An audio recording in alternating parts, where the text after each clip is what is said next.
Haɗakar ƙungiyoyin 'yan kasuwan da sun gudanar da taron ne domin tattauna irin matakai da ya kamata a ɗauka domin kaucewa shiga zanga-zangar lumana a wani mataki na samar da haɗin kai da ma wanzar da zaman lafiya a jiha da ma ƙasa baki ɗaya.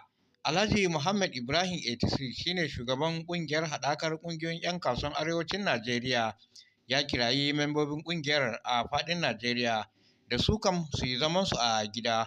Maimakon haka ma su ci gaba da yin addu'o'i. Kasuwa wannan zanga-zanga din mun nisantar da kanmu daga ciki, kuma ba mu goyi bayan wannan zanga-zangan ba, saboda kuma yanayin da ake ciki a ƙasar na irin wannan zanga-zangan da ya taso, so muna ganin in ya soma ba mu so ƙarshensa ba. Sannan kuma yawanci in ka duba duk zanga-zangan da ake a duniya musamman ma a Najeriya, in an soma shi to mafi kashi 75 cikin 100 abu yana dawo wahalan kan 'yan kasuwa ne, saboda 'yan kasuwa musamman traders su ne suke da kayayyaki a bayyane a cikin jama'a ko ina, musamman jihohinmu in kun duba za ku ga yawanci kasuwoyinmu dama ba su da cikakken security. Shagunan mu wasu akan hanya suke, wasu a cikin gari. In mun lissafi da abin da ya faru a shekarun baya na palliative sauransu nan, mun ga abin da ya faru. So saboda haka mu a matsayinmu muna kira ga dukkan 'yan kasuwanmu na arewa nan gabaki daya a lokacin zanga-zangan na su kasance a wuri ɗaya, kowa zauna a gidansa, sannan kuma a yi wa matasanmu da suke ƙasar nan gaba ɗaya a wannan su nisanci duk abin da zai kawo tashi hankali a cikin harkokin kasuwanci. Mashawarci na musamman akan harkokin tsaro ga gwamna Ahmadu Umaru Fintiri na jihar Adamawa, Ahmed Lawan, ya ce gwamnati a shirye take ta kare rayuka da ma dukiyoyin al'umma, saboda haka a kiyaye. Ba mu san suwa suka shirya zanga-zangan ba, har yanzu kuma ba wanda ya fito daga anan Adamawa ce su suka shirya wannan zanga-zanga. So don haka mu mutanen jihar Adamawa da gwamnatin jihar Adamawa, babban aikin mu shine mu tabbatar da cewa mun kare dukiya da kuma rayuka al'umma. Shi yasa ba za mu yadda wani ko wasu su fito daga wani wuri don su kawo mana rashin zaman lafiya a jihar Adamawa ba. In ka duba zanga-zanga da aka yi kwanan ba akan maganan NSAS, an sani wannan zanga-zanga da hukumar tsaro ake yi, amma an koma kan kayayyakin 'yan kasuwa, wanda amma 'yan kasuwa asara, amma gwamnati asara, amma mutane da dama asara, mutane su rasa rayukansu. So irin wannan abu ne yasa ba za mu bari ya sake faruwa a jihar Adamawa ba. Shi yasa muka ɗauko matakai na wayar da kan mutane, kuma muna so mu gaya mutane su sani cewa jihar Adamawa yanzu shine jihar da kowa ke alfahari da shi. 'Yan kasuwa yanzu suna zuwa jihar Adamawa saboda zaman lafiya da muke da shi, saboda Ahmadu Umaru Fintiri gwamnan jihar Adamawa ya tabbatar da cewa mutanen jihar Adamawa suna bacci idanunsu biyu a rufe.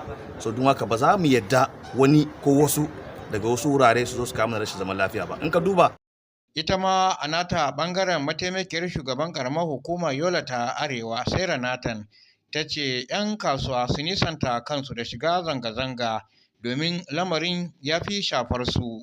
Ne mu ja hankulanmu cewa kada mu sa kanmu a cikin zanga-zanga da take zuwa a gabanmu, mu yi kokari mu protecting dukiyarmu, kuma kada mu yadda 'ya'yanmu da kuma matasanmu mata kada su involving kansu a cikin wannan zanga-zanga da ake shiri a yi, musamman kamar yadda shi shugaban 'yan kasuwa na Najeriya ya yi magana, Alhaji Ibrahim 86, da cewa mu ba mu yarda da wannan zanga-zanga ba, kuma ba mu sa kanmu ba, kuma ba ma goyon bayan wannan zanga-zanga, saboda 'yan kasuwa su ne da dukiya.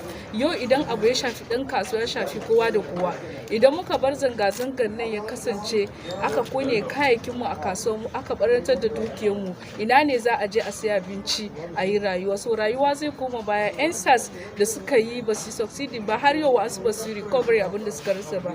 Sauran country sun yi ba su recovering abin da suka rasa ba. To da wannan muke ja hankalin 'yan kasuwa cewa kada mu yadda wannan abun ya shafi 'yan kasuwa, mu rike dukiyarmu, mu rike 'ya'yanmu da matanmu a gida, kar su sa kansu cikin wannan zanga-zangan da bamu san manufofinsa ba, bamu san ina za ta tashi a ina za ta siya ba.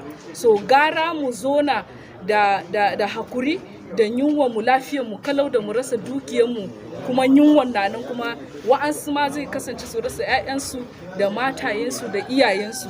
So zaman lafiya shine muke bukata a Najeriya da Adamawa State gabaki daya, kuma mun gode ma shi gwamna ta gefen Adamawa gwamna Umaru Amadu Fintiri ya yi kokari ta wajen kawo mana security a Adamawa State. A jawabinsa Sagir Manci ya kirayi matasa da su kaucewa dukkanin abin da zai kawo tashin hankali a tsakanin al'umma. Gaskiya mu 'yan kasuwa shugabanninmu gaba ɗaya sun zauna sun tattauna sun ɗinke sun zama tsintsiya maɗaurin ki ɗaya akan cewa ba sa goyon bayan wannan abun da za a yi.